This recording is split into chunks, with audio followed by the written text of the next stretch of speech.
All right, thanks for joining us today for this look at Hammerhead number 24 from the Spider-Man and Venom Absolute Carnage set. We are going to take a look at what he has power-wise and trait-wise, but then we're going to take some time to do a Sinister Syndicate team build with him, taking a quick look at some of the other figures in this set and how they can combine and then what they can do on the battlefield. All right, let's take a closer look at Hammerhead. He has two traits and a special attack power. Today we're going to focus on those traits a little bit more than his special attack. He has yet another Sinister 6. When an adjacent friendly character with the Sinister Syndicate keyword begins a move, they can use improved movement destroys blocking terrain during that move. You'll notice that Hammerhead himself also has improved movement, destroy, block, and terrain. His second trait is straight to the top, head first. Charge, when he uses it, modify damage +1. And then his special attack power that we're not really going to break down in our battle example today or our team build is Hammerhead has a range of 5 and 2 targets.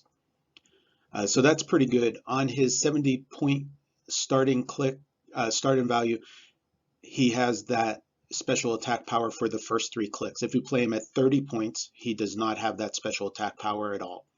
But at 70 points, that gives you the ability to have the traded charge, so he can charge in, or he can do range attacks with 2 targets. At 70 points, he is bringing 9 movement sidestep, that special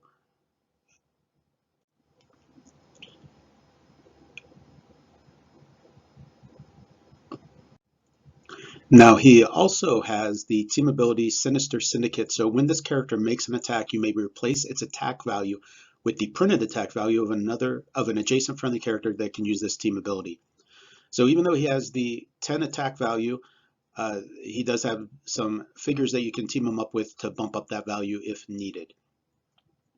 The 70 points, you get 6 clicks of life, starting with a 9 movement, 10 attack, 18 defense, and 3 damage with leadership and invulnerability on his damage.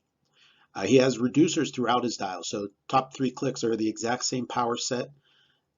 The movement drops down to an 8 on clicks 2 and 3 and drops down to a 17 defense on clicks 2 and 3. But then on the second half of his dial is toughness as his reducer and close combat expert. He keeps the sidestep until the last click where he has no movement power and no attack power. On 30 points, you get him at a starting click of 8 movement, sidestep, 10 attack, 18 defense, toughness, 3 damage, close combat expert. For 30 points, you get those 3 clicks. The team build we're going to do today is going to use him at the 70 points because we want to take advantage of the leadership. But aside from that, I could see that 30-point starting line being used on a ton of teams, especially teaming him into Sinister Syndicate builds. For just 30 points, you're getting an 18 defense with a reducer, sidestep, traded charge, base 3 damage, but then when he uses his charge trait, it modifies that damage +1. And then if he gets in there, then next turn you can use that close combat expert. So he has a lot of damage output potential for 30 points.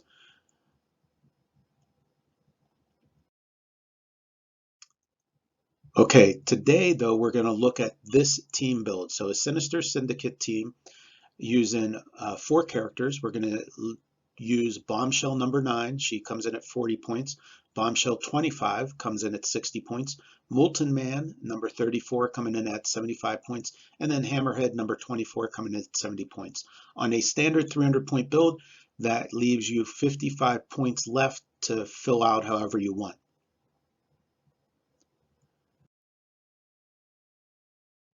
Since we're using these characters that we haven't looked at in detail, let's look at the traits that are going to come into play on this team build. Both of the bombshells, they have the same special powers. So the only difference is the mother-daughter duo references the other character in their powers. So they have Force Blast traded. If Bombshell is within 3 squares of the other Bombshell, she can use Pulse Wave and has protected Pulse Wave. They also have a special movement power, which is Run and Shot.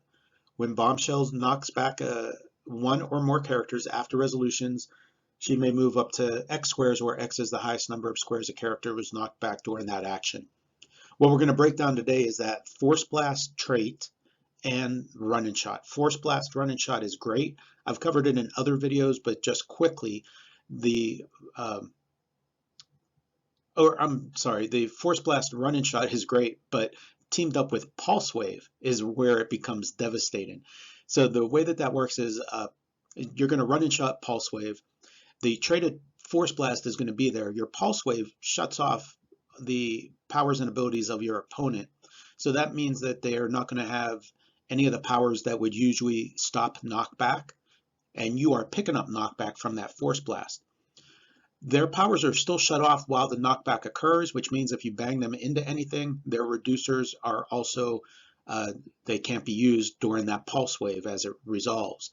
So for that pulse wave, they're losing their powers and abilities for the pulse wave attack, for the knockback, and for the knockback damage. Okay, Molten Man is the other one we're going to look at today. He has a really cool trait. I'm going to break him down in a video by himself also, but just quickly, what he has is a trait that gives him once per turn.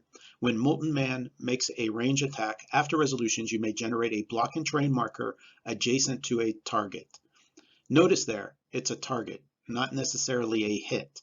So all you have to do is target somebody, then you can throw out that block and terrain marker. At the beginning of your next turn, replace that block and terrain marker with a hinder and terrain marker that remains indefinitely. His special attack power is Molten Skin, Poison, Super Strength. When Molten Man uses poison, he deals penetrating damage and may treat characters adjacent to his block and terrain markers as if they were adjacent to him. So let's see how those two things combine. He's getting poison, and it's penetrating poison. He has a range, so you can range attack, target somebody, throw out the block and terrain marker, and then if he hasn't moved this turn or been placed, he can use poison. So you got a range attacker that makes a block and terrain marker that then he can poison through, dealing penetrating poison damage. That's super good.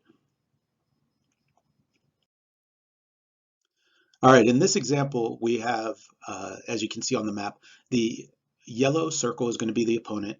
We have one of the bombshells in the top square over there behind a wall. You'll see the yellow line designates the left side as an inside. So this is a wall on an inside part of the map. The blue circles are our team, and they're on the outside right now. You'll see some wall terrain in there and some hindering terrain. We have Hammerhead standing in the hindering. We have the other bombshell beneath him, and then we have Molten Man on the bottom square. You'll see that there's no wall next to him, so he has a straight diagonal line of fire to the opponent. His range is 5, so that opponent is in his range right now. We'll start with Molten Man making the attack on that straight diagonal into the opponent. If he hits, he'll be dealing damage, but even if he doesn't hit, he targeted that character, so he's going to make that brown piece of block and terrain on the diagonal corner behind the opponent. Then he can poison out of the block and terrain, so he can deal penetrating poison right there.